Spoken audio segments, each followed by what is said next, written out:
What's up guys, Rogue9 here, and today I have a really quick update video for you. Aim down sight time is an often overlooked stat in Rainbow Six Siege that can make all the difference when you unexpectedly come face to face with an opponent. I retested most of the ADS times for most of the guns during Operation Grim Sky and added them into my online stat sheet, and I noticed that there had been a move to standardize most of them. What I want to do in this video is to briefly walk you through the highlights of my findings. What are the different times for different weapon classes, and are there any exceptions left? Let's go and have a look. So the ADS stats have mostly been standardized by weapon class, but there are some exceptions. Blackbeard is a class all onto himself, with both of his guns taking 700 milliseconds to ADS. This stems back to the days when he was mostly designed as an angle holder, but remains nowadays to provide a balance to his face shield. Likewise, anyone using a shield and aiming down sights will face a relatively slow transition of 600 milliseconds. Note that this does not apply to Clash, since she has to switch away from her shield first before being able to use her guns. Glaz is in another category all to himself at 550 milliseconds, and again, this will be an attempt to balance him out given his powerful gadget ability. We do know at this stage that he is currently being reworked, so this stat may be changing during the general overall, but until then, it remains correct. Light machine guns, including Maestro's Alder on defense, have ADS times of either 550 or 600 milliseconds. Why are there two different ADS times for the LMGs, and is there a pattern to the two different times? Well, the answers are I haven't got the foggiest idea, and no, there is no pattern. For whatever reason, Capitão's M249, IQ's G8A1 and Maestro's Alder take 600 milliseconds to ADS, while Fuse's 6P41, Ying's T95 and Zophia's LMG E only take 550 milliseconds. That's just how it is.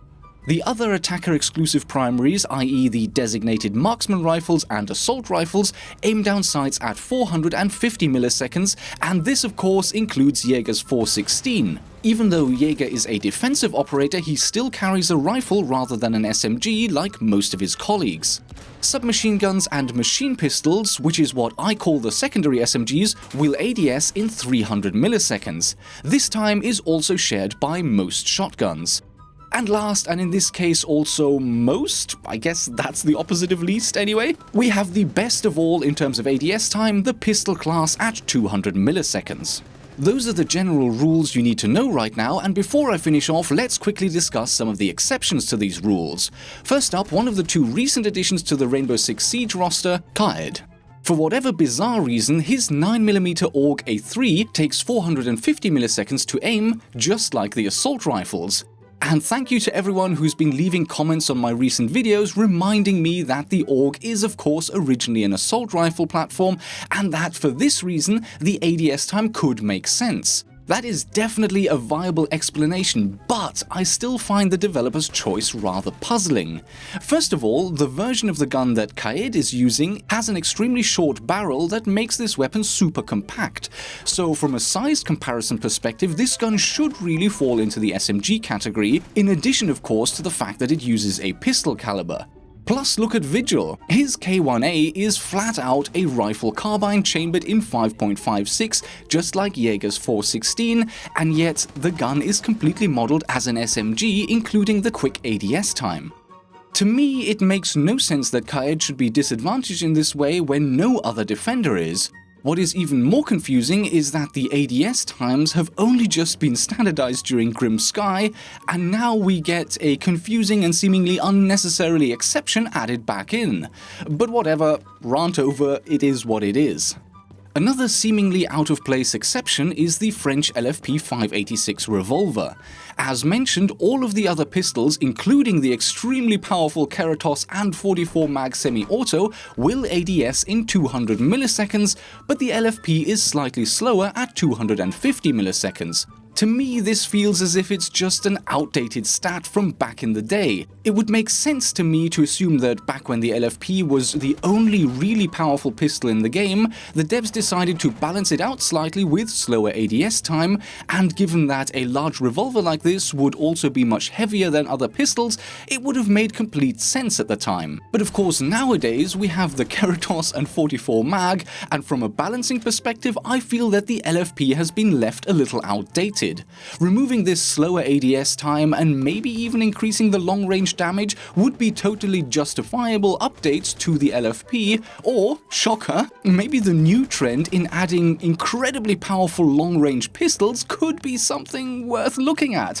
Yeah, maybe, just maybe, the Keratos and 44 mag need a bit of a nerf to make them fit in more. But I'm getting off topic here. LFP, 250 milliseconds ADS time, that's just how it is. The final exception is not really an exception to be fair, but still worth mentioning. The GIS Force's Bailiff 410 shotgun pistol is technically a shotgun, but at the same time it's also a pistol, and it does have the 200 millisecond ADS time of the pistols. So is this really an exception? I don't know, but since Mira and Jackal's secondary shotgun is fully modeled as a shotgun, I thought it would be worthwhile pointing out. And that is pretty much all you need to know about the ADS times in Rainbow Six. The general rule of thumb is that lighter weapons aim faster, and in a game where headshots cause instant death, a few hundred milliseconds that you can save with certain weapons could mean the difference between winning and losing a gunfight if you have to aim unexpectedly. Do keep in mind that attaching the angled grip will give you a 40% ADS time reduction on any gun, and can be well worth considering if you're using a gun that has pretty manageable default recoil. What are your thoughts on the ADS times? Did anything surprise you, or do you think anything needs to be changed in the balancing? Leave your comments below to let me know, and with that, as always, many thanks for watching. I hope you enjoyed the video, and I will see you in the next episode.